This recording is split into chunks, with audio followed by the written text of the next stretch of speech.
Hello everybody! Today we're going to be starting with getting our whole bodies ready to listen. So let's make some noise with our hands and do eyes on me. We're going to make our mouths quiet. We're going to get our ears ready to listen. And we're going to make sure we have a calm body. Give yourself a big hug. And then who heard the rain coming down last night? I did. I am going to be reading The Spiffiest Giant in Town by Julia Donaldson. George was a giant, the scruffiest giant in town. He always wore the same pair of old brown sandals and the same old patched up gown. I wish I wasn't the scruffiest giant in town, he said sadly. But one day George noticed a new shop.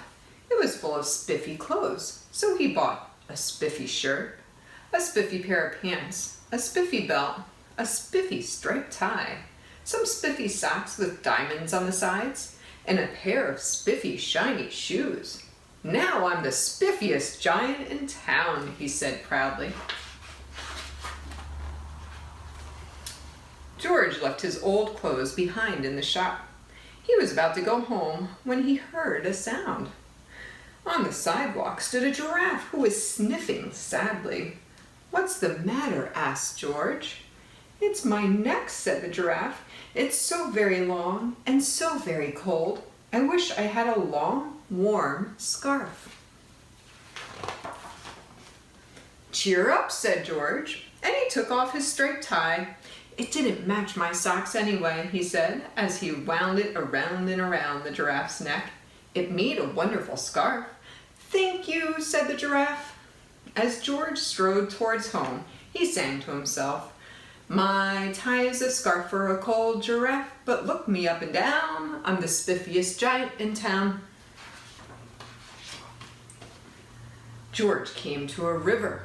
On a boat was a goat who was bleating loudly. "What's the matter?" asked George. "It's my sail," said the goat. "It blew away in a storm. I wish I had a strong new sail for my boat."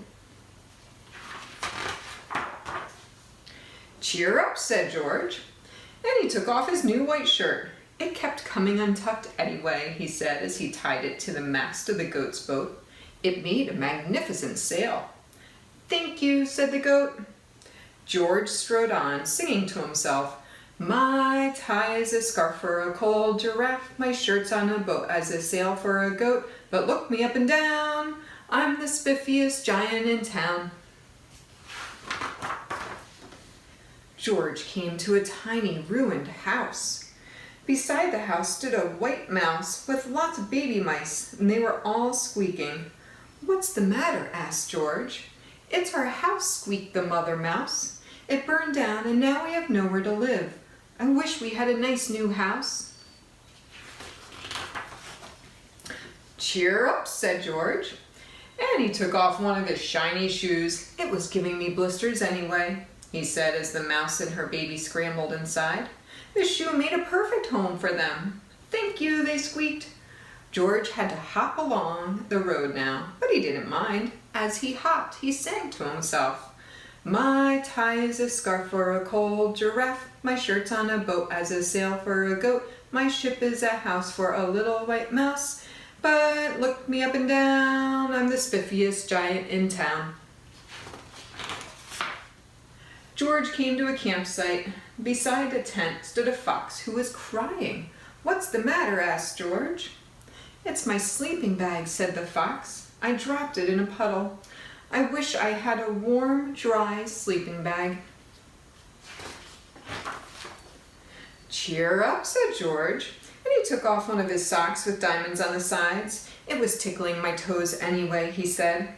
"Thank you," said the fox. George hopped on, singing to himself, "My tie is a scarf for a cold giraffe, my shirt's on a boat as a sail for a goat, my shoe is a house for a little white mouse, one of my socks is a bed for a fox, but look me up and down, I'm the spiffiest giant in town."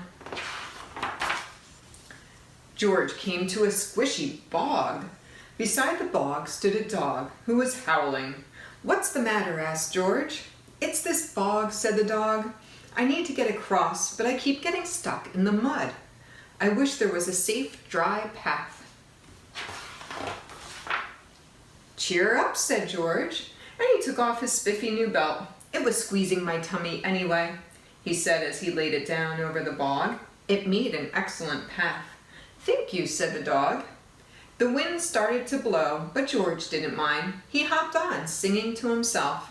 "My tie is a scarf for a cold giraffe, my shirt's on a boat as a sail for a goat, my shoe is a house for a little white mouse, one of my socks is a bed for a fox, my belt helped a dog who was crossing a bog, but my pants are falling down. I'm the coldest giant in town." Suddenly, George felt sad and shivery and not at all spiffy. He stood on one foot and thought, "I'll have to go back to the shop and buy some more clothes," he decided. He turned around and hopped all the way back to town. But when he got there, the shop was closed. "Oh no," cried George. He sank onto the sidewalk and a tear ran down his nose.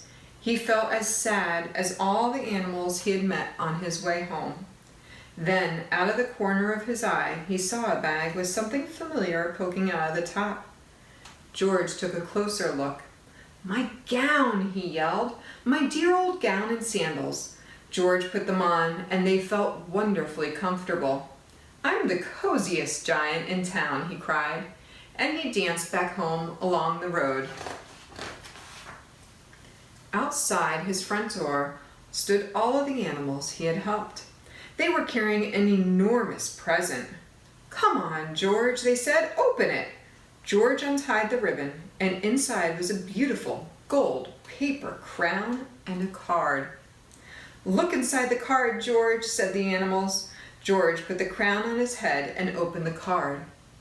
Inside it said, "You gave your scarf to a cold giraffe, your shirt's on a boat as a sail for a goat, your shoe is a house for a little white mouse, one of your socks is a bed for a fox, your belt helped a dog who was crossing a bog, so here is a very fine crown to go with the sandals and gown of the kindest giant in town."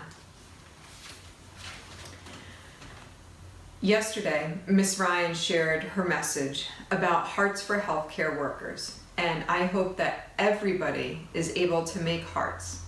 We want to share with people that we are thankful and we have lots of gratitude for all that they are doing to help keep us healthy and to help all of their families know how important what they're doing is for everybody else.